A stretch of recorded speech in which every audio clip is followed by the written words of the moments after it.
Hey guys, welcome to episode 3 of the Real Time web series. You're tuning in with Burst, and for this particular episode we have a special guest with us today, New Zealand's very own Hazza G-Back TMD. Kia ora. Cool, so let's kick straight into it. So let's talk a little bit about your background and some kind of like general backstory about your graffiti career. So when and why did you kind of start painting graffiti?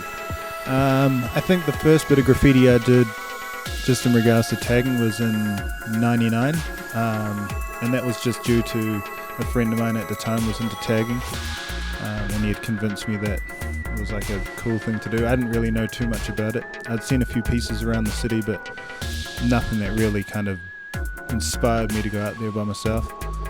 But it was just a simple process of grabbing as many mediums that I had in my household that would leave a mark on something, and we just went out one day and, like typical taggers, just tagged as many things as we could. No idea really what I was up to. How old were you when you actually started doing graffiti or tagging? So I guess at that particular age I was I think I was about 10 tagging, but I'd say it was probably around 14, 15 where I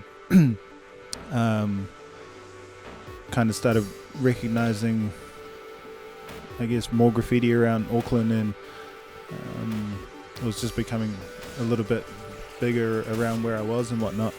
And then I met another local graffiti writer from Grey Lynn. He used to write Hero. He moved to Te Atatu where I was living and kind of, I don't know, like showed me the better side to graffiti, because up until then, like I didn't really know about the train tracks or just graffiti in general. All I knew was just tagging, and because that's kind of all that really happened in my neighborhood. Like there wasn't too much good graffiti going on. So I guess once I was exposed to the better parts of Auckland, that's when my sort of graffiti career, or career as a graffiti writer, really took off, which probably would have been around 2001 or 2. A lot of people want to know, why did you choose the name Hazza? Is there like a particular meaning behind that name? No real meaning. It's actually Haz, to be honest. I just put the ER on there because Haz was too short and keep getting confused for a crew, and people would always write things after it. But it just came from just going out tagging with my brother. He writes Talk. I didn't have a tag at the time, and he had multiple tags, and Haz was one of them. And I just asked if I could write it, and he said no. So I bribed him with $5, and he let me write Haz, and that's pretty much when it was born. I'd say that was in 2002. Yeah, and it's just stuck with ever since. Most people know me as Haz, and I don't know, I kind of feel like it's a good fitting name for myself. I'm not too fond of the letters within, I guess, with the word Hazza. Like it's given me problems throughout my graffiti career, but that's alright. I guess whenever I kind of deal with a writer's block in regards to my own tag, I'll just start writing other words, whether that's a friend's tag or something that just make words up on the spot. Like me and a couple of friends would just make words up on the way to doing on the way to painting a piece. It doesn't really bother me anymore. Like graffiti's graffiti. I'm not trying to really boost my ego anymore. I don't care how many hazard pieces there are in the world. So I don't know. I mean, I guess the word hazard. If I do a hazard piece, it's just because I can't think of anything else better to write than that.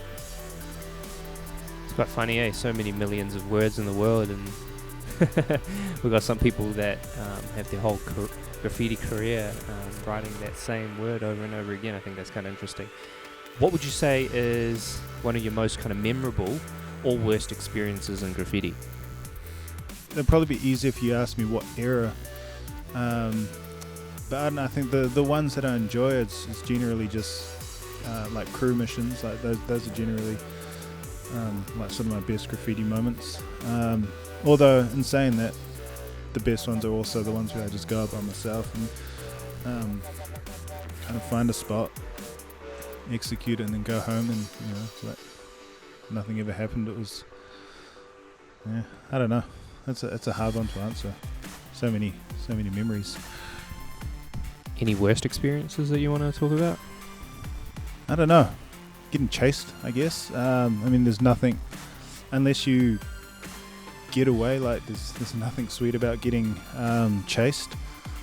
I mean, we had. I think to be honest, the worst experiences usually come from like unplanned missions, which generally result in kind of like spontaneous graffiti. Just doing something out of. I don't know. It's just unplanned. Like we had one mission that kind of. Actually, we weren't even going to paint this night. Me and a friend of mine, but there was a writer from Wellington who was up, and he was like really keen to paint. So after like continuously sort of egging me on to paint, like we decided to take him to go do a freight, and it just like shit hit the fan. Probably not even. I think we may have even finished our pieces. And we're walking off, and we just saw torches in a dog unit coming down, and I mean, I managed to get away, but the other two got arrested, and it's like, it can happen just like that. So maybe plan your missions a little better. Some people really want to know, like within graffiti, the kind of veterans or more experienced writers have the opportunity to travel. So how many countries have you painted in or traveled to, and what's your favorite? I don't know off the top of my head how many countries I've been to. More than assumed I would have gone to in my life.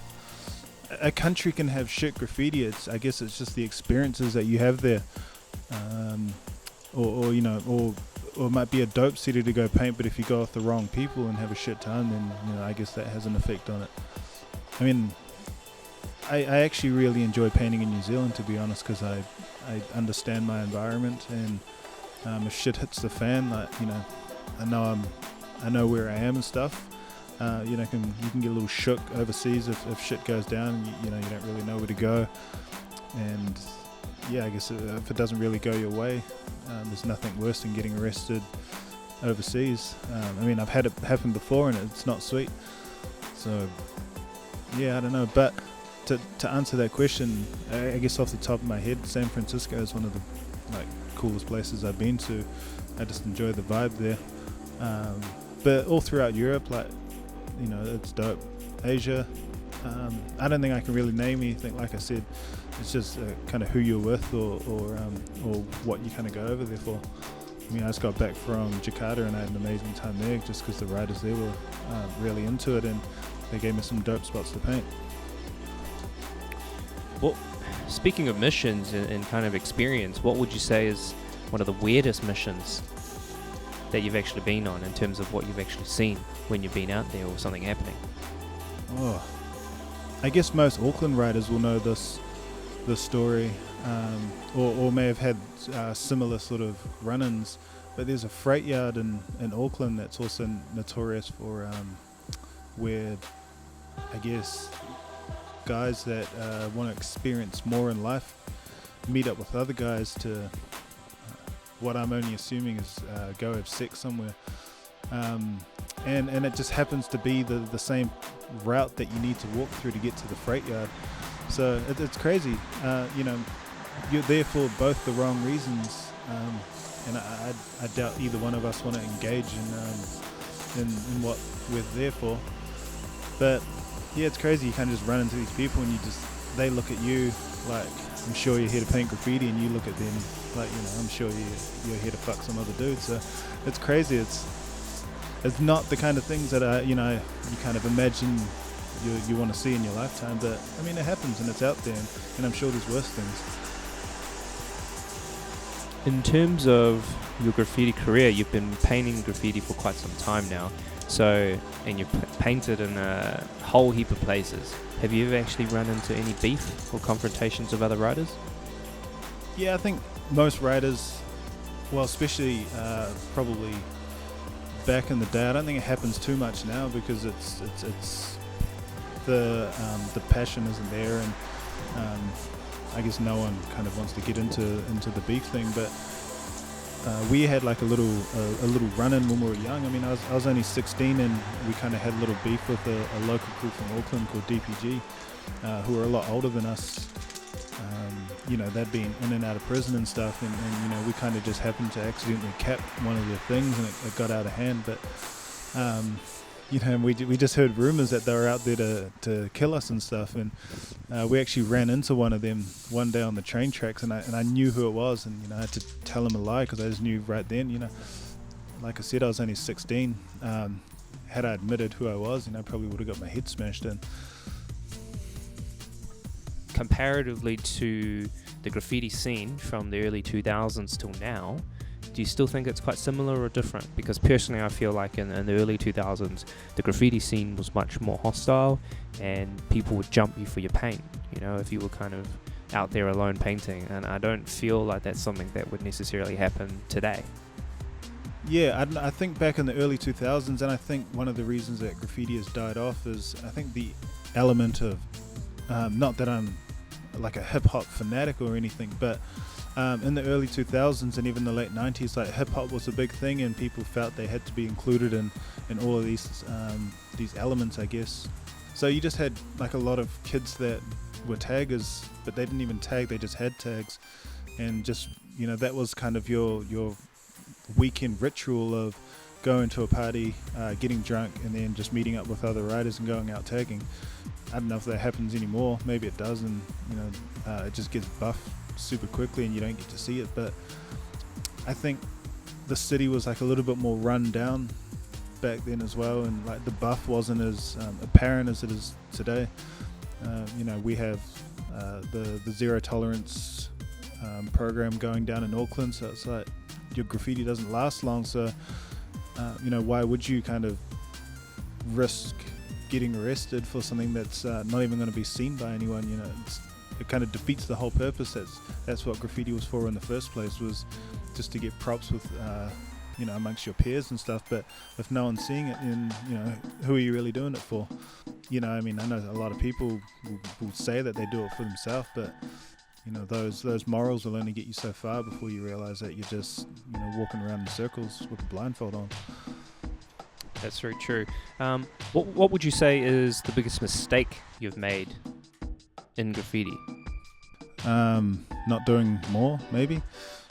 Or I guess you always think back to the times where you get arrested or things didn't go to plan, and you just think you could have planned that mission better, or you could have not gone out that night. But shit happens, and I'm not blind to the consequences of graffiti. I go into it knowing exactly what the consequences are, and I think that's the thrill of it. So when you get away, it's you beat the system, and if you get caught, it is what it is. I'll face those days when they come. But yeah, if I'm thinking about it now, I'd probably say my biggest mistake or regret is just not doing more. Did you have to sacrifice much in your life to do graffiti? I've seen lots of documentaries and things like that in the past, earlier on when I was kind of coming up doing graffiti myself, and some of those videos, some of those writers, they were saying, they've given up relationships, they've given up, money, family, a steady job, and all this other kind of sorts of stuff. But personally, I feel like, I've personally sacrificed a lot of time for graffiti, but the rewards of doing graffiti I feel like have worked in my favor and paid off. So do you feel like you've lost out on much doing graffiti in your life? Oh, definitely. I think I lost an entire youth to graffiti, to be honest. The youthful life that everyone else gets to live, I missed that because I chose to paint graffiti instead. Yeah, I think like most people I know have had to sacrifice a lot, especially graffiti writers that have a heavy engagement in graffiti, because it requires a lot of time. You kind of have to go out there, and back in the days it did involve racking your paint, so it's a whole day racking your paint, and you come home and you plan what you're going to do, and then you spend the whole night out and you sleep in the whole day the next day. And for most writers back then, that was just an everyday occurrence, and you try to squeeze life in where you can. Do I regret it? Probably not. It's made me who I am today, and I enjoy those stories. And I'm sorry to anyone that had to endure myself during that time, because I know it was a bit of a shit cunt. But yeah, it is what it is. And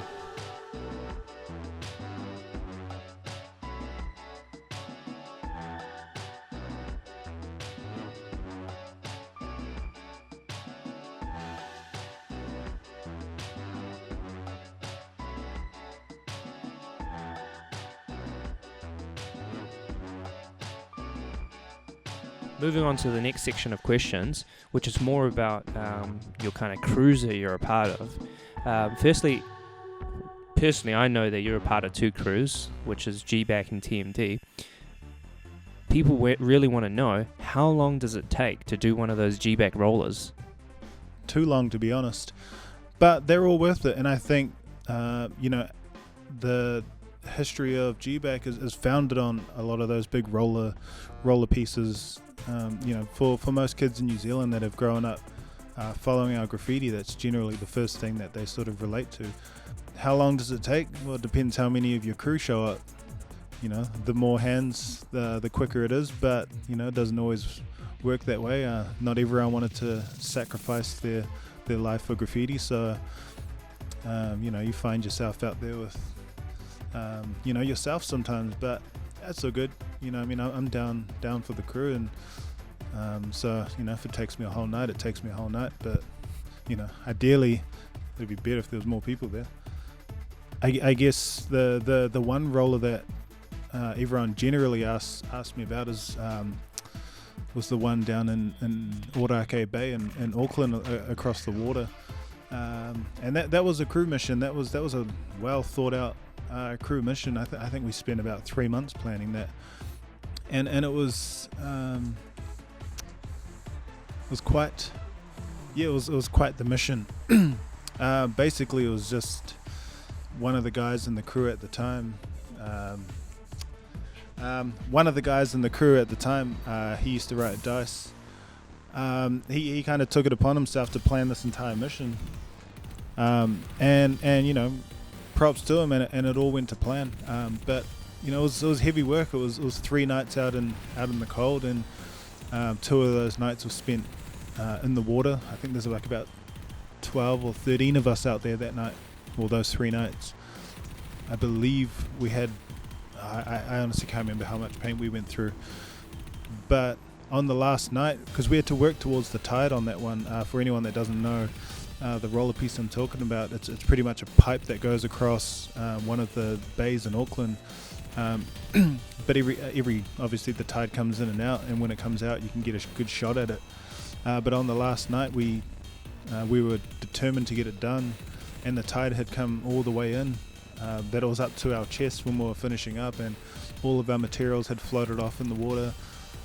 It was crazy, but I think, like I said before, those are the good nights that you remember, and those are the legacies that you create. And obviously, that one has been quite popular within the New Zealand graffiti scene. I think it's really it was like a good platform for us moving on, because we followed it up with many more. I mean, nothing that big, but we definitely kept the roll on. And yeah, I guess like another good one was a Newmarket spot that we did. I think there was only 4 of us that, and I think it was Burst, myself, Talk, and Curzum. we did a G-Back Killers roller, which was, I think we kind of turned up there and we were just going to do a G-Back, and you know, I think the part that sort of made us different from everyone else is we kind of just had that mentality to always go bigger and better. So we just decided on the spot that we're going to take out the whole wall. Like, we had enough paint to do it, so we thought, why not? And we just ended up, rather than doing sort of like a well spread out 4-letter thing, we decided to put Killers on the end. But it was perfect. It was right in the heart of the Auckland graffiti scene. Like, the train had a good route past it. It was dope. I mean, and I think those things kind of inspired other people to do it. Definitely inspired me to keep doing it. I think the rollers are dope. I wish I could do more, but in all reality, they take a lot out of you. One spot we did, I remember arriving, I think it was like at 9 o'clock at night, and we didn't leave till 5 a.m. the next morning. I blew my shoulder out. I could only roll with one arm. But, once again, that's a sacrifice you make to get props from 15-year-olds. It's quite sad, to be honest, but, Could you tell us a little story about how you actually got into TMD? Because G-Back was obviously your first crew, and then currently you're in 2 crews. So could you tell us how you kind of entered into TMD? Well, TMD's TMD is a crew that I aspired to growing up, and I think when I was like 13, 12, 13, I always said, I really want to be in that crew, but it was a pretty unrealistic dream.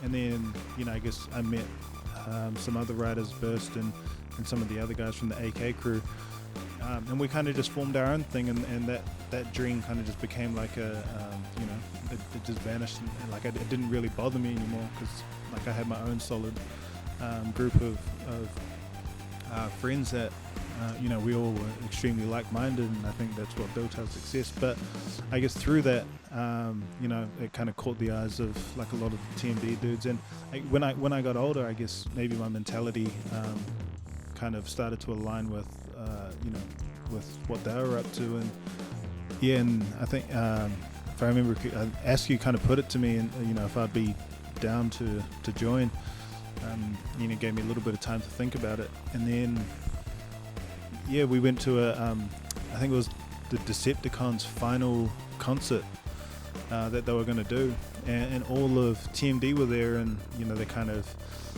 they managed to get the back room of the studio. I guess there was no one in there, and they managed to kind of get in there. And we're sort of just hanging around, and Fat One sort of silenced everyone. And he kind of just asked in front of everyone if I wanted to be down, and of course I did, because it's a crew that's they're just doing like huge things. They have a lot of the most influential graffiti writers in that crew, and I think nothing bad could have come from it, and only good has come from it.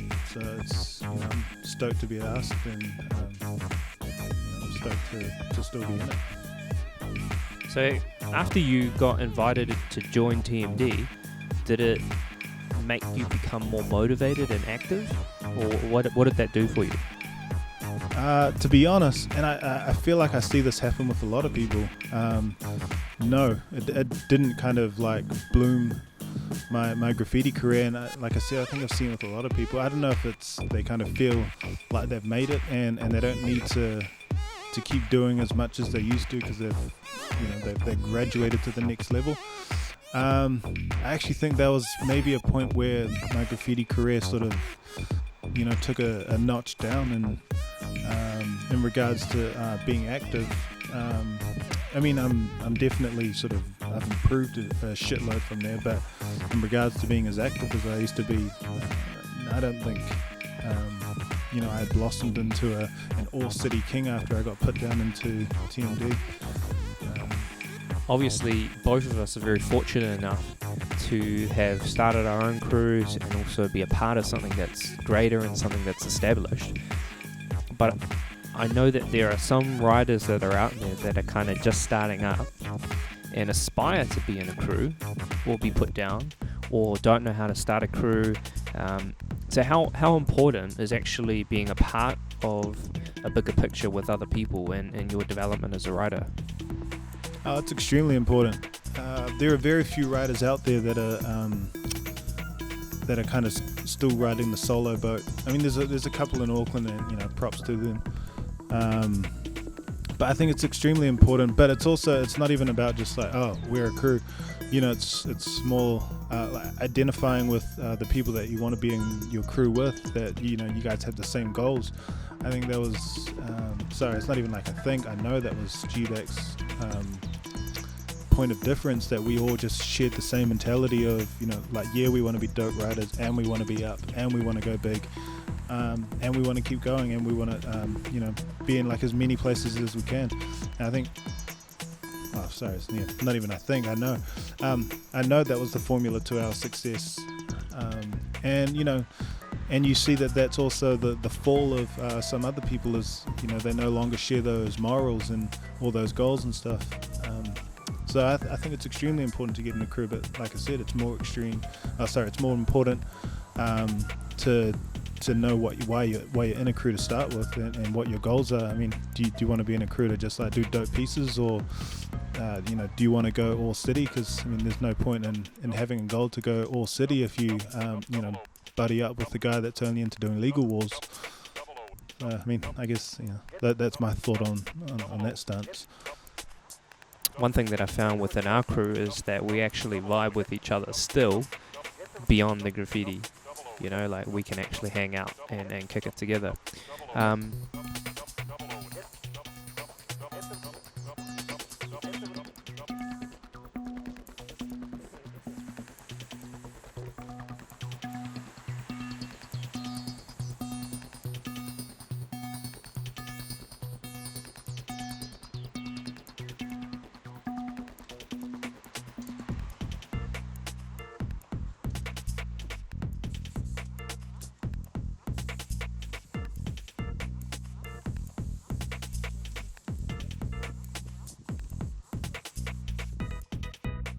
Shifting to the next set of questions, it's more about your inspiration and influences. So who would you say are kind of your top 3 New Zealand influences on your graffiti?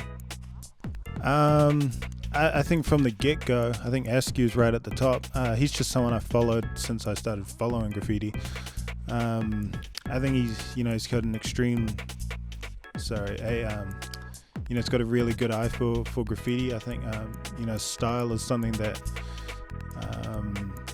comes to him quite naturally. I've always sort of gelled with his graffiti career. When I was about like 17, 18, I was fortunate enough to live in a city and work with a guy from TMD who used to write Acre. I think he's had like a huge impact on my graffiti. Mostly he was kind of like my Mr. Miyagi in that sense. He just kind of schooled me up on a lot of things. I guess at that age I was kind of just ready to run wild, and sort of like calm me down a little bit, and schooled me up on style and stuff. And the best advice he gave me, and which I sort of still play in the back of my head whenever I think I go too far, which is style versus technique. Style will always win. And you see that because a lot of people, I think they try and they run with technique, and that can only take you so far. It's natural style that I think will always win at the end of the day. And a third one, I'd probably say yourself, Burst, mostly because we've just been painting for 12 years. I think we've been a pretty solid team at some points. A lot of the GBAC rollers were done between yourself and me. And yeah, I think, we've traveled around the world a lot. So I think, for me, that's like a good little sort of 3 New Zealand influential artists. There's plenty more, but, the 3 that I sort of reflect on. National influences is just the starting point. Who would you say are your top 3 international influences on your graffiti? I think anyone that has followed my career can probably answer that question. But just growing up, like, to start off with, it was Cantu. I think in the early 2000s, he just owned the graffiti scene. He just had just this finesse about his graffiti that was just far beyond what anyone else was doing. You know, his characters were super dope, and his pieces were crispy clean. And I think anyone that was into a traditional New York style graffiti was aspiring to be like Cantu. Revoke obviously sort of has a huge role in a part of my graffiti career. I think naturally I always resonated with just the LA scene in general, like regardless of like graffiti aside. You know, I grew up watching a lot of West Coast movies, also a lot of movies that were based on the West Coast, so naturally I just vibe with that thing. That part, I grew up on the west side of Auckland, so I think, you know, I shared those similarities. And when I was exposed to West Coast graffiti, like MSK graffiti in general, like I just gelled with it. And you know, and I mean, people can call it what they want. I guess I was just influenced by it so much that it kind of changed my style. But mostly I just like what they're doing so much that I just wanted my graffiti to look like that. And like I said, you know, you can call it what you want, you know, but you know, when I sort of look back, I'm happy because I just got these pieces that remind me of a time that I was inspired by these dope writers. And then the third one, I think, you know, is probably on everyone's list, which is Soffles. You know, he's just the most aspirational graffiti writer out there. You know, he just far beyond like what anyone else is sort of doing just in general. You know, he sort of takes the benchmark and he just floods it. And so, you know, I think I've been following him for probably about a good 10 years now, and you know, I've seen his graffiti career just go from neck level to neck level. So yeah, I think those would be my top three. Out of these influences that have ultimately had an impact on your graffiti, or lettering, or style, or however you approach graffiti, have you actually had any mentors along the way to guide you? Yeah, like I mentioned before, Aker from TMD was probably my mentor. I think he was the one that stripped me of the LA phase that I was going through, purely because I think if you don't sort of nail that LA thing, you know, it just becomes like a real technical style to paint, and you start to lose that style. And he always used to tell me that, you know, it was real weak and like it just had no form in it. And he always sort of taught me about good letter structure and things like that. So in regards to mentors, you know, like I said before, he taught me a lot. You know, anyone that knows his graffiti knows that his style was well before his time. He was doing like a lot of technical stuff when people were still sort of trying to nail down like a one color outline. And so, you know, like, of course I'd more than happy to take his advice. I grew up aspiring towards graffiti as well. You know, I always used to see TMD walls and wonder who this guy on the side was doing all this teched out crazy stuff. And you know, sure enough, I got to meet him, and I worked with him for I think it was like 2 years. And we lived in the city just outside of Auckland, so we spent a lot of time painting graffiti, and you know, just all day we'd just pretty much talk about graffiti. So for a young 17, 18-year-old kid, that was kind of, you know, like a real ideal situation. And I've seen it happen to other people. I've seen, you know, even yourself, like I know a lot of those MTS dudes used to hang out with you, and I think like they have a lot to owe with their graffiti career to you. So I think it's good to have a mentor and I think it's good for mentors to recognize that they have that position and to maybe school up some young kids. In terms of like influences, I know that you do graffiti lettering, you paint a lot of characters, but I know that you also have an interest in calligraphy and kind of cholo kind of writing, kind of like script writing. What are some of your influences for that? I guess you'd call it like Old English, mostly just from Bone Thugs and Harmony album covers, and you know, like anything Tupac related was always written in Old English. Like I said, I grew up in West Auckland, and it's just what happened out there. So naturally, I gravitated towards that, and then Auckland especially has like their own gang style of writing, which I got into when I was a kid, and then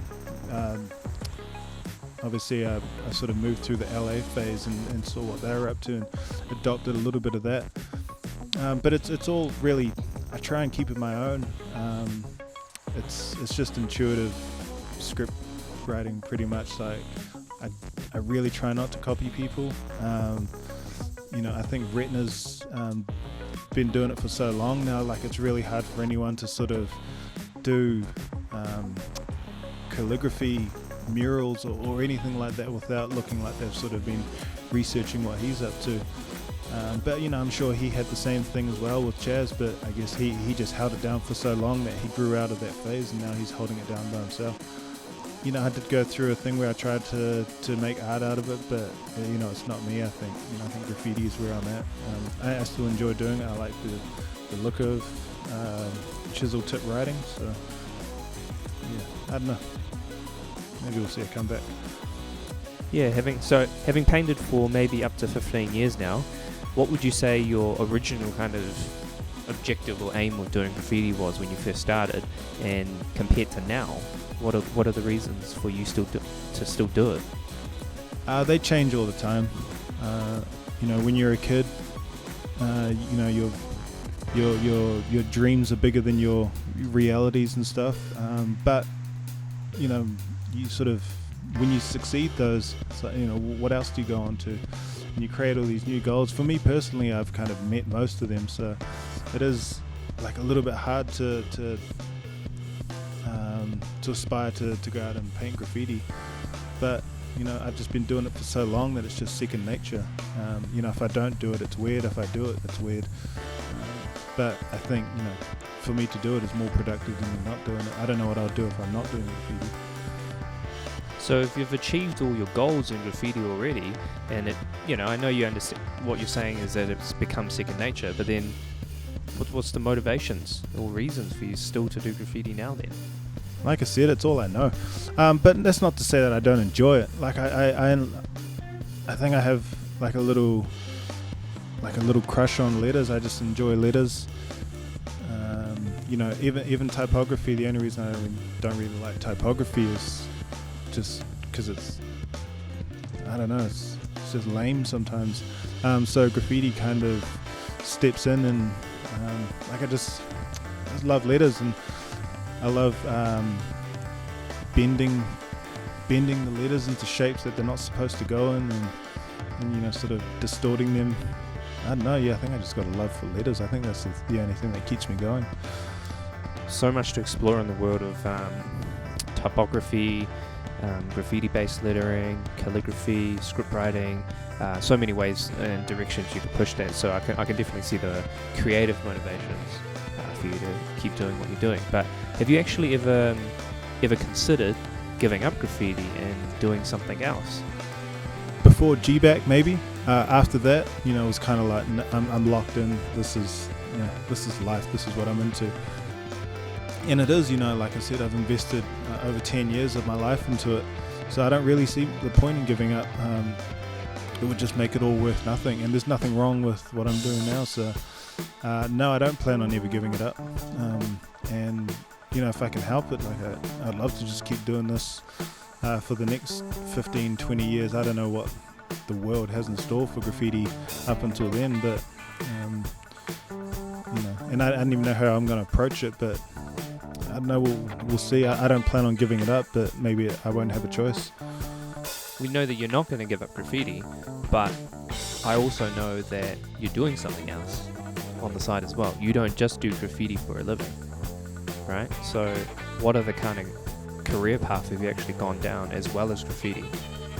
Well, no, I can't survive off graffiti. So my day job is I'm a graphic designer. So that, I guess it's good for me because it keeps the creative juices flowing, and it also sort of extracts all of the good shit, and that comes out in graffiti, because like the last thing I really want to do when I get home is do more design work. So graffiti is like a perfect output for that.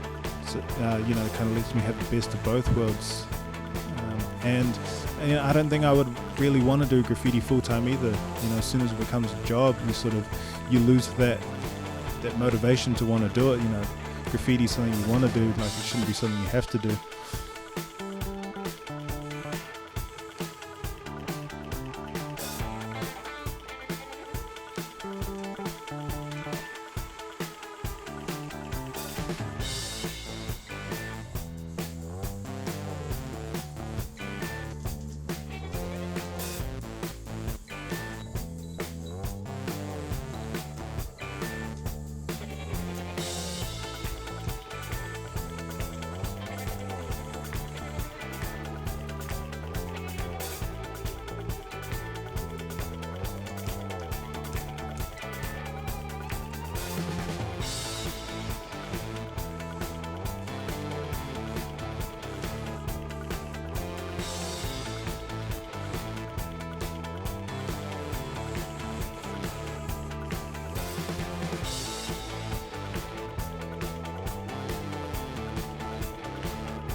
Absolutely. So shifting on to the next set of questions, which is more about your style, technique, kind of working process of painting graffiti.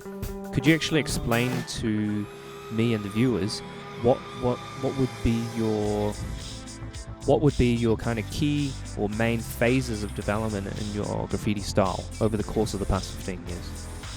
Traditional, LA, and then traditional would be the easiest way to sum that one up. What does traditional look like?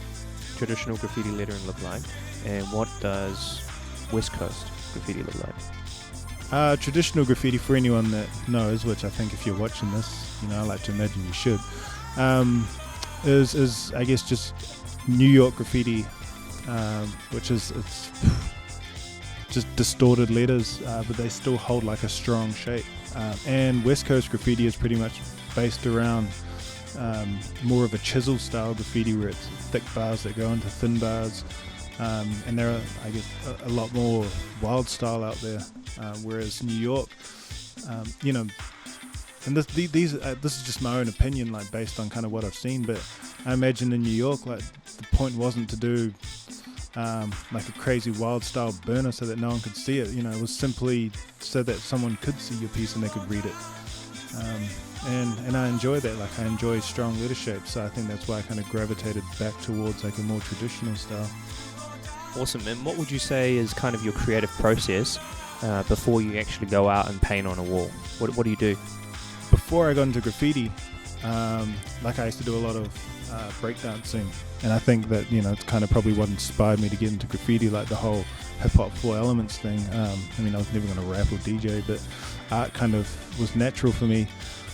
I think with breakdancing, like I naturally kind of had that movement, and I just sort of translated that into graffiti with the way sort of things overlap and stuff, and it's kind of like a really smooth blend. And also the way I position my letters as if they're sort of b-boy figures.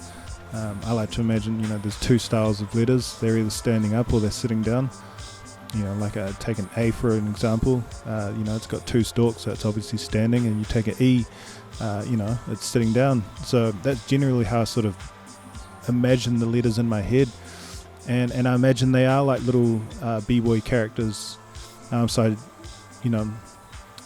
When I look at someone else's graffiti with that perspective, and they're all kind of distorted, you kind of imagine their figures are like handicapped or something. So that's when I draw my letters based on that mentality. Like they're generally sort of, if they were to have a figurative stance, it would be like a real killer like b-boy stance. I try and I don't sketch as much as I used to. I think I doodle more than often. Not even on paper, kind of just like with my finger on a desk, like just blind drawing, or in the shower when it's foggy. Kind of when I'm in a meeting, supposed to be listening, and like there's a bit of paper. That's probably where I do most of my drawing and my exploration. And I just try and hold on to those ideas until I get to a wall one day and paint them. And how often would you say you actually sketch and paint these days compared to back in the day when you first started? It's the opposite. Back in the day I painted a shitload more, so I didn't even have time to sketch. And when you're painting that much, like you don't need to sketch, because your last outline was the base for your next outline. You're like, you kind of want to improve on that one, so you remember the good parts and you add, the new parts that you want to put in there. These days I still don't sketch as much, but I also don't paint as much. I wish I did, but life hit me, and time is of the essence these days. And unfortunately, I don't have the energy and the time that I used to when I was like a young kid to sort of do what I used to. But maybe I should. I think about other writers that were my age and still going pretty hard, like Askew. I remember him when he was 28 years old. He was still smashing it. So maybe I need to give myself a kick up the ass and get out there and do something. What are your thoughts on somebody that just paints the same style over and over again, compared to a person which is constantly innovating? I think I would roundhouse kick myself in the head if I had to do the same sketch every single time. But that's just due to I can't deal with doing the same stuff all the time. Also, I guess in regards to innovative styles, you kind of get people that try and be innovative for the sake of being innovative, and they take it too far, and it's like, oh, you probably should have just stuck with, doing some traditional stuff. But, like I said, that's my own opinion. That's not based on, any facts or anything. But each to their own. Like, I can't really dog anyone for going out there and painting. No doubt. And I guess over the past kind of 10-15 years, a lot about graffiti has actually changed. I feel like in the past, there was always, especially at least within New Zealand, there was always a predetermined style from each that was kind of coming out from each city. You had your Welly style, you had your Auckland style, Christchurch style, or your Whangarei style, or something like that. But I feel like the influence of the internet has really changed that, and this idea of kind of regional graffiti styles has kind of really disappeared. And internationally as well, you don't really know where styles are kind of coming from now because everything's so blended. And one of the questions that Saves asked is that, what's your thoughts on, this regional graffiti compared to an internet kind of blended style? What are your thoughts on that? That's a hard one. Do I prefer regional graffiti? That depends. It depends how good the regional graffiti is. I did enjoy back in the day that Welly had their own style. I don't ever think Auckland had their own style. They definitely had their own style of tagging, which I really enjoy. I still enjoy it today, actually. But yeah, the internet has killed it. It's a double-edged sword, because on one hand it has aspired like a very rapid movement in the evolution of graffiti, but it also combined like a whole bunch of shit that probably should have never been put together. And the result of that, is like bad graffiti. And I think it's people, sorry, I shouldn't say people, but it's just when I think graffiti, like anything, it needs to be, there needs to be process and things, and like exploration. And if you kind of just go and look at something and just try and copy it straight away, like you're not aware of the process on how it took someone to get there. So by right, like you're not going to get the same effect that like the writer that you're copying does, because you don't know their process. And like I think the biggest example for that in New Zealand was when Askew and Burstlight, they pulled out the niche card on everybody, and they executed it extremely well, but everybody else that tried to copy, they didn't have that same mentality of where they were coming from. They just saw like the seventh letter concept of different schemes for different letters, and not even sort of thinking about how to blend these things together, and also on top of that, how to execute the letters properly.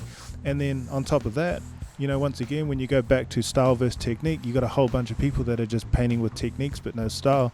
So you got a whole bunch of like really half-assed technique graffiti pieces that lack style, and it's like vomit.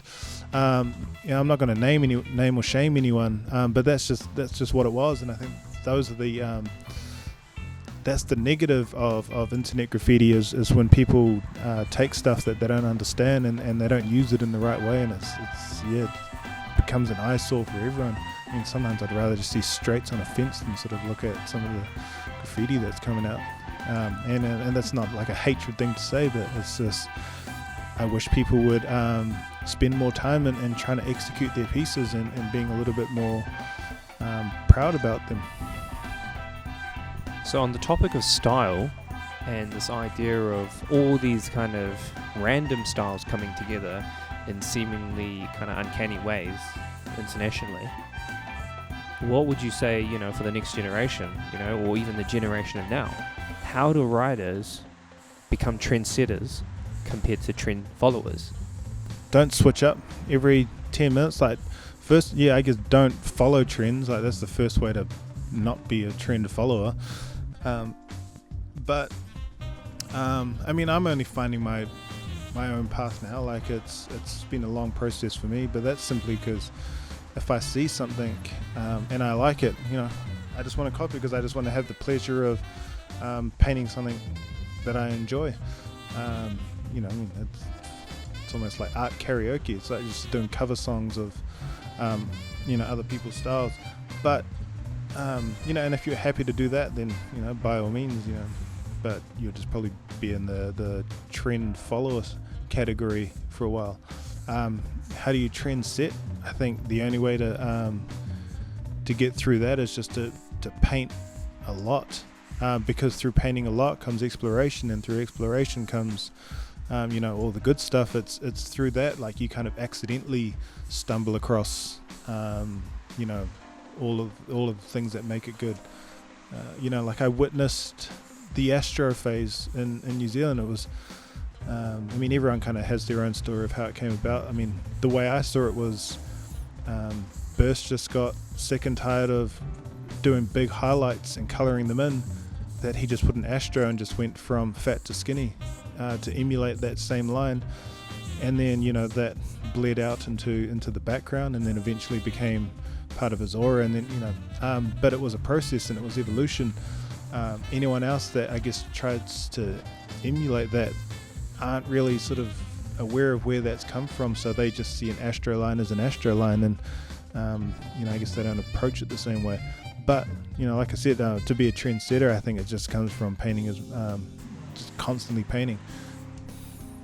Once again, you know, still on the topic of style, what are your thoughts on anti-style? You know, I guess there's many different ways to kind of define that, but at least for me, I kind of associate the word anti-style to people that use, you know, stock cap kind of graffiti and try to be rough, or try to be as rugged as you can, and try to replicate something that was maybe done in the 80s. You know, not saying that the anti-style approach isn't good, and that there isn't style or lettering in what they do, but yeah, there's obviously that's a particular type of aesthetic that they're trying to go for, but to me that's not really, in my opinion, trend setting, because in many ways I feel like they're particularly people that are replicating the 80s looking graffiti. That's not really something that I'm into. That was a particular phase of graffiti that was created back then, so why are you trying to recreate it now, you know? For me, I'm much more kind of adaptive and, you know, want to move it forward. So what are your thoughts on people that paint an anti-style approach? Well, I got two different looks on anti-style. The anti-style, which you're talking about, I guess, with the stock caps and stuff, I can't really talk on that, you know, considering I spent this whole conversation talking about how if I like something, I paint it. And, you know, fair enough. I mean, to be honest, I actually kind of don't mind that when I see a piece that looks like it could have been painted in the 80s. I mean, if they're content with that, then, you know, that's dope. The style that I don't vibe with, I think, is the graffiti where, you know, I think the person doing the graffiti is, their intentions is they're going to do bad graffiti, and they're going to make it look really shit. And it's usually sort of like a very like alternative, alti movement. You know, the people that are sort of painting that way.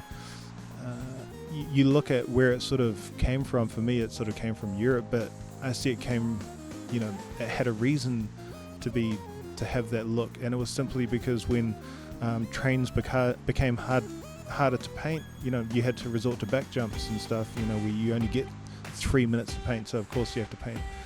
You know, you can't do you know, New York wild style burners in 3 minutes, so you kind of have to have a different approach to it.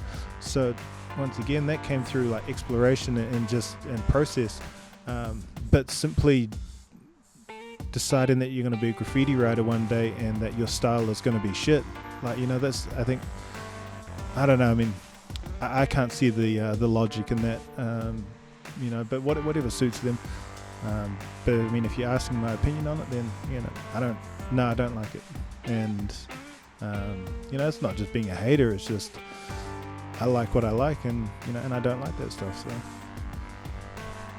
Obviously, back to the kind of Bury essence of graffiti, how important, I mean, you know, both of us kind of came from the same era of graffiti, you know, so how important is actually having a hand style? Is that still something that's relevant now in graffiti in the 21st century?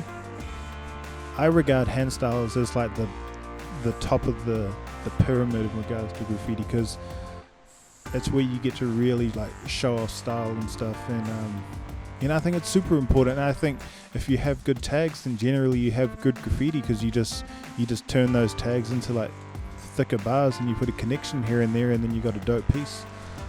I've got like a little passion for hand styles, and when I see a dope hand style, like, it makes my day. I follow hand style pages on Instagram and stuff. Just it's like a nice thing to wake up to. And I think just anything like even sign writing, to anyone that's been through that process, they know how it's not an easy thing to sort of execute. So when I see it, and I sort of know how hard it is to sort of perform these little tags that are kind of just passed off as a little scroll on the wall, but for me it's like it's always a lot more than that. I wish in Auckland, I really hope that hand styles come back, because when I was growing up in graffiti, like, there was a real good hand style movement. Like, I think Askew had some really good stuff. Icon was doing some good stuff. I always enjoyed seeing like Addict and Sens tags. Like, a lot of the central graffiti writers always had good tags, and then you had like all your Southside taggers that just did like raw straights, but it had like a dope aesthetic, because it represented them, and you could tell where they were from based on their hand styles.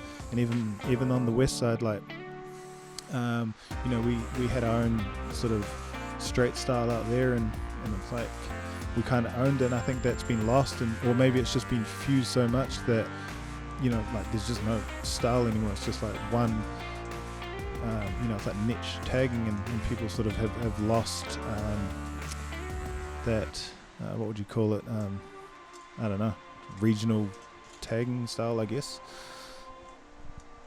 In terms of when you're actually painting graffiti itself, what kind of caps are you using when you're painting your pieces or doing your tags?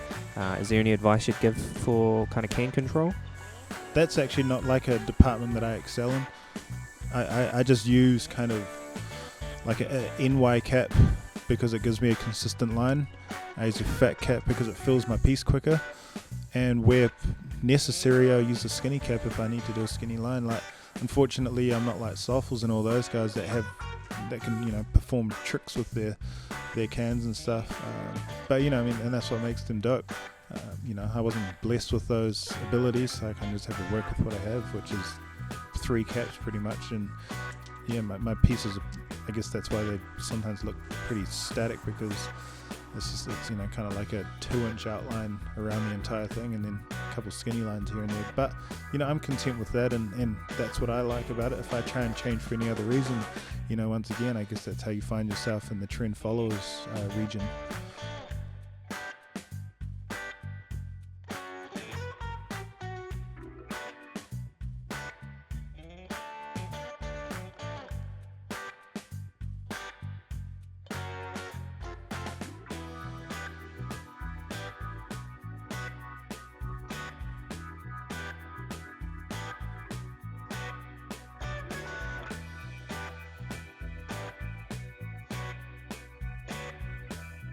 Absolutely.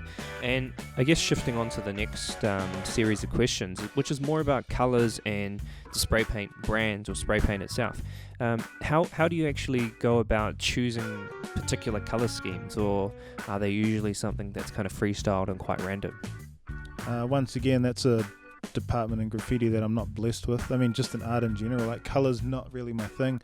The less colours I have, the more chance I'll probably paint a better piece. But if I was to like base it on anything, like, I generally just pick my colours based on like NBA teams, just because I know that the colours work well for them, so I kind of like to imagine they're going to work well for me. But other than that, that's about as far as my colour advice goes to anyone. Like, I'm not clued up on the colour wheel and things like that. I mean, I kind of like to imagine I'll be good at colours, considering I'm a graphic designer by day, but other than that, otherwise I might kind of just see like another dope piece and just be like, I like the colours that person used, I'm going to use that on my next piece. would you actually say that you've got kind of some go-to colors that you kind of normally rock, or do you try to rotate and rock new color schemes, or do you end up doing repetitive things and sticking to a kind of particular set of colors? What do you normally do?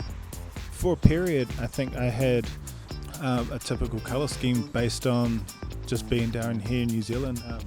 We had kind of limited access to paint, so it was kind of, we went through a phase where everyone was doing these sort of pink and blue pieces, because that was pretty much all the colors that existed in all the shops that we could get spray paint for. If I had an ideal color, I don't know, like I said, if I see a dope piece, I'll try and reference that. Chrome and black or white and black is probably my preferred choice. That way I don't have to sort of worry about color, and that way I can really flex on a good outline. I think sometimes if I insert too much color, it starts to jeopardize the outline, and I sort of like go off track a little bit. So the more minimalistic I can keep my color scheme, I think like the better, or the more well executed my piece will be. This particular question I think I can probably answer for you, because I'm not too sure if you remember, but one of the questions that was asked was how many cans did you actually go through on this particular piece for the Real Time web series, and from memory I'm pretty sure I packed you about 20 cans, somewhere around there. Yeah, but I didn't use all those 20 cans simply because there was a whole bunch of colours in there that I was too scared to use, so I kind of just put them to the side. I think I'd probably say about like 12 to 15 cans I think on that piece. I mean, I would have liked to have used more, but 2 hours is like a pretty tight frame to sort of pack in. I think I even done it like less than 2 hours. I think it was like an hour and a half to do that piece. Had I had a little bit more time, maybe I would have tried to flex out with some more colours. Speaking on the topic of spray paint, what are some kind of key brands of spray paint that you actually use, and for what reasons? Pretty much just whatever I can get access to. There was a period of time where we I think all we used was Aussie export paint, which is the paint that comes from Super Cheap Auto. There was just a period of time where they were doing sales, and I don't know, I think it was like 4 cans for $10 or something. So I just, we would just blow our entire paycheck there, and just completely buy out all the chrome and black and all of the Super Cheap stores in Auckland, and it was good because we were set for like a good couple months, and it would kind of, because those were the only colours we had, it would really sort of start to put a stamp on the graffiti that we're doing, because all you'd see is just chrome and black, like G-back pieces, and we were sort of starting to be known for that stuff. But other than that, I think I enjoy using Iron Lac. It's cheap. I like the guys that make Iron Lac. I like what they're about, and I've just been using it so long that it's kind of my style, or just the way I use a spray can has just adjusted to Iron Lac. So, I mean, I've tried to use other brands, but they're either too good that I don't get the effect that I want, or they're too shit. Like Iron Lac kind of sits in the middle of all of these things. So I enjoy it. It does everything I need from a spray can. In terms of when you're actually using the spray paint and you're painting your pieces, what's one of the weirdest things to inspire you for a fill on one of your pieces that you've done? I mean, I think I have been inspired. I probably can't think of anything on the spot right now. But I just generally kind of like have these things in my head which are my go-to. It's just, when all else fails, like bubbles. What am I going to do here? Drips. How am I going to fill this space? Bigger 3D than the other side. So if anything, it's just how I fill space. Like, I'm sure I've been inspired, but I don't not one of those people that draws on the environment and compiles a piece out of it. I mean, I wish I was, but I'm not.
And moving on to the next section of questions, which is more about your opinion on a variety of different topics. Firstly, what is your definition of what real graffiti is? Just someone that like just paints all the time, and it's a pretty naff thing to say. Like, I think if you had asked me this question 5 years ago, it would have seemed in context, but I kind of feel a bit funny answering that question now, because maybe it's because I'm older and like those days have passed. But I think like for most people, when I see like in Auckland, I think the MTS crew, like I'd consider them real riders, because they paint all the time, like, and they're still doing everything that I wish I was still doing. They still do like a fair amount of racking. They're getting like trains done. They're traveling the world.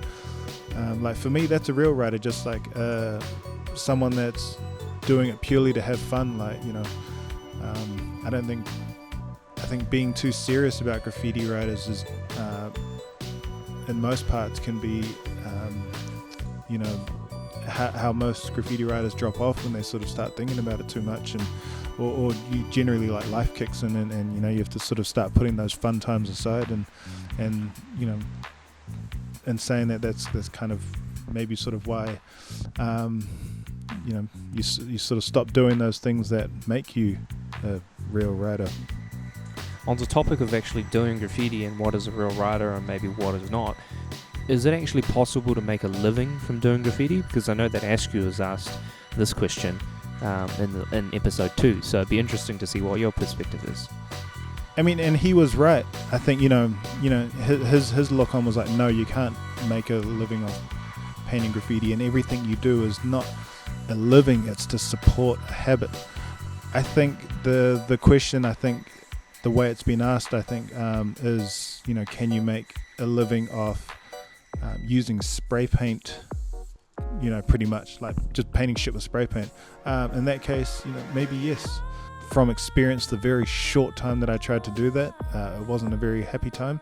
There's not exactly people that are just, throwing themselves at you wanting graffiti done, and if they are, they're sure as hell not ready to pay for it.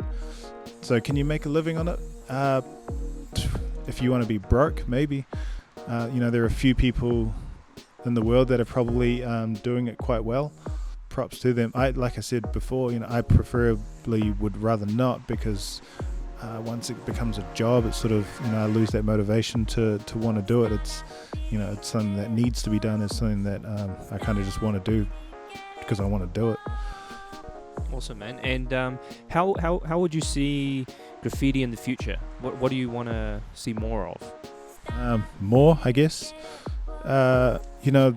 Especially considering like I come from Auckland, where we had a rich history in graffiti, and that was all sort of kicked to the curb in 2011 when we had the Rugby World Cup, and pretty much the Auckland Council just received this incredible budget to remove graffiti, and because it was removed, they could sustain that buff system. As soon as anything went up, it kind of came back down straight away. I wish I could see more graffiti, but the only way it's really going to happen is if people start getting more legal walls. But I don't really, as much as it's cool to go and paint a legal wall on like a Sunday or a weekend or something, the best parts are not getting permission to paint a wall, and then sort of seeing that someone rocked a spot, and what they had to go through to do that, and you kind of, I don't know if the era is going to come back. Maybe it's gone. So I don't know really what I want to see next. Maybe it's not going to happen in Auckland. So you don't ever think that the Auckland graffiti scene will ever recover from the World Cup, and for us to see burners on train tracks again, and things riding for ages, and tags staying up for 10 years? You don't think we'll ever get back to that? Not as long as Auckland maintains their vigilant buff system. I mean, you talk to any rider that's been on the come up, and kind of what inspired them. It's seeing graffiti in like its raw form. I mean, being inspired by the internet's dope, but it's not necessarily that I sort of see a piece on the internet and I'm like, I got to go paint a piece.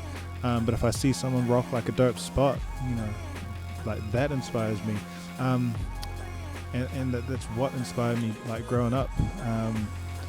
Like I just remember, when I used to see like RB stompers like throughout the city, and I think that was like a pretty pivotal moment in like the real young G-Back stages. Like that's what we saw growing up, so that's what we imitated. But just between ourselves, like we decided we wanted to be bigger and better than that. And I think like other kids that have come up have sort of thrived off what we were doing, but there's none of that anymore. So I don't really know where they're going to find the inspiration to do all these things. And I guess with technology, it's harder to paint because there's cameras on every corner, and they follow you around, and like 99% of the population has a smartphone that carries around their GPS. So it's to paint graffiti these days is a lot harder than it used to be. And then on top of that, you got to pay for your paint because it's not worth racking it anymore. Absolutely. And speaking of the scene itself within New Zealand or in Auckland, who do you think's actually, well, let's take it back and actually talk about the New Zealand scene in general. Who do you think's actually leading that at this point in time? Who's driving it, whether it be style or just getting up or proliferating graffiti as such? I'd probably say, there's a couple writers in Auckland. Like, I don't get out too much, and I generally don't follow too much graffiti on the internet. So I only really see what I see. But I think the MTS kids are holding it down. They've been holding it down for a long time as well. Like I think a lot of props are due to them. And they're still doing what they're doing.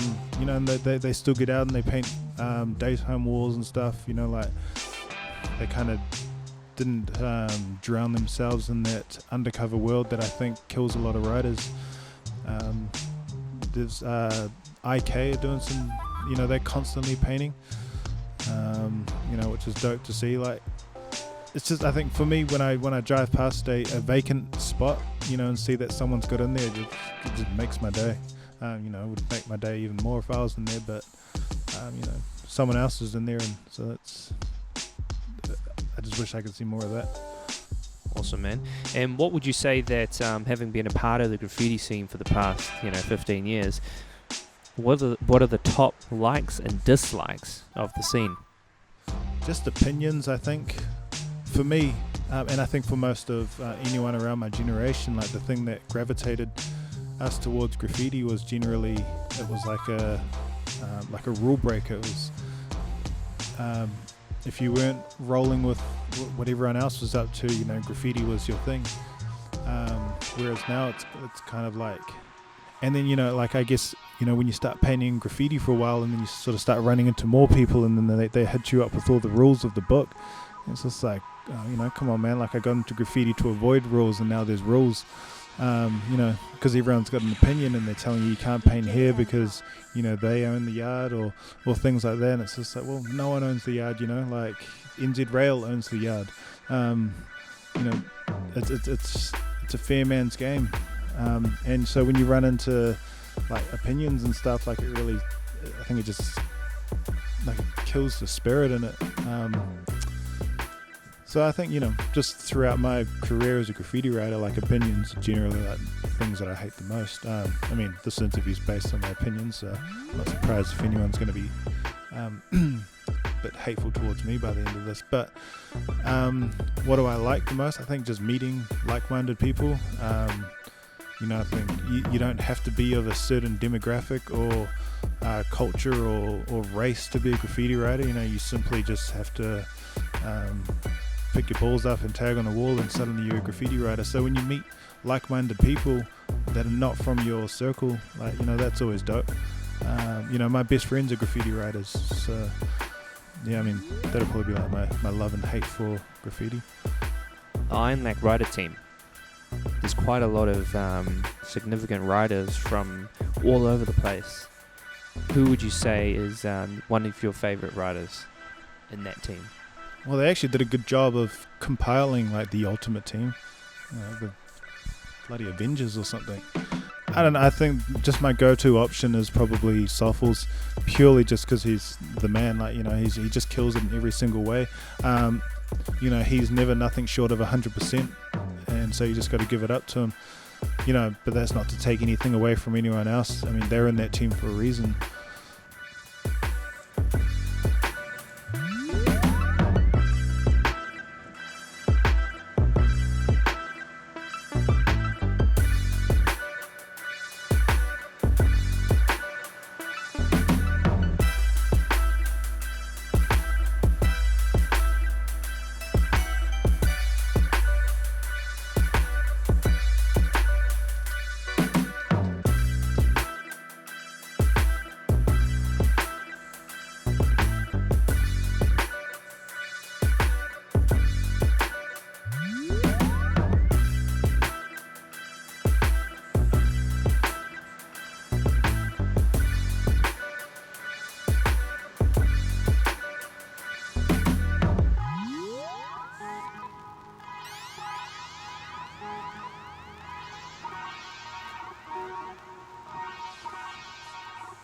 Awesome. And shifting on to the last set of questions, which is more about advice for our audience.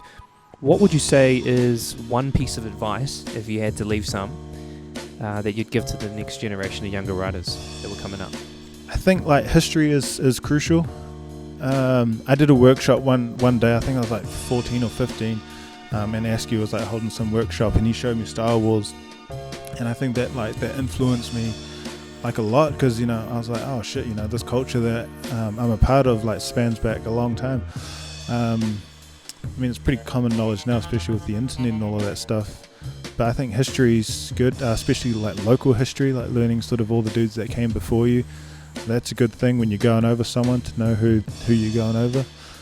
In regards to being a dope graffiti writer, just painting, I think, like, you know, you're not going to get better by not painting. I've seen people that sketch their whole lives and think, oh, you know, now it's time to hit the wall, and you know, they're not good because they just haven't learnt. And the only way to like really learn is to go and paint a legal piece, because, you know, once you're put under pressure, that's when all the gold comes out. I don't know, paint more in your history. I guess for a lot of the younger audience, which I imagine is the people that are watching this video, how much work ethic and discipline do they actually need to be a well-rounded graffiti writer? Well, you need a lot. You need a lot of discipline to go out at like 2 o'clock in the morning to go paint something out in the cold. You know, it's not like I'm just going to go do this. You know, it does have to be a well thought out mission. So I think discipline's like pretty crucial. I mean, it has changed from when we were kids, I guess. You know, like I said earlier, like our routine was just party, and then after that, like just go and bomb. But, you know, it was still a ritual, and it was, you know, I guess that's still discipline, because, you know, at the end of the night when you're drunk as fuck and, you know, like you'd rather go home, or all your friends are like going off with girls and stuff, you know, that party is like, nah, you know, I'm going to catch some fame tonight. Awesome. And I guess touching on another question from actually a little bit earlier is this idea of painting solo and painting with a crew. So one of the questions that we had was actually, how should riders go about connecting with other riders from different countries? Because, you know, graffiti in some cases is a very anti-social thing, but it can be quite a social thing as well. So what's your kind of recommendation for people that perhaps haven't, you know, left their city before and they are on their kind of first venture out to another country to paint? You know, what's your advice for them to connect with other people? Yeah, that's an interesting one. I mean, occasionally you strike gold, and you kind of hit someone up, and you're like, hey, I'm coming over. Do you want to paint a piece? And you know, you might get to paint with like a dope writer.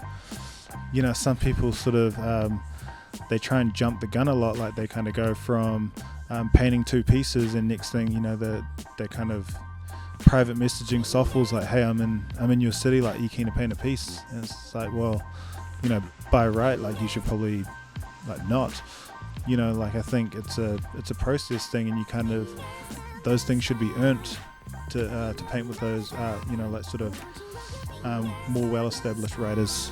You know, I know when we first started out, like, all we ever really wanted to do was paint with TMD, and then when we kind of started our own crew, we're like, hey, you know what, that would probably be the easy way. So I think we went like a good 2 years before we really painted with any established writers, and then by that time, we kind of just fell into the same category, and it was all good. Like, we never sort of hit up these other people and we're kind of like, hey, do you want to paint a piece? We just rolled with ourselves. So I don't know, I mean, I prefer to be asked to paint rather than me kind of going to ask someone to paint. Awesome, man.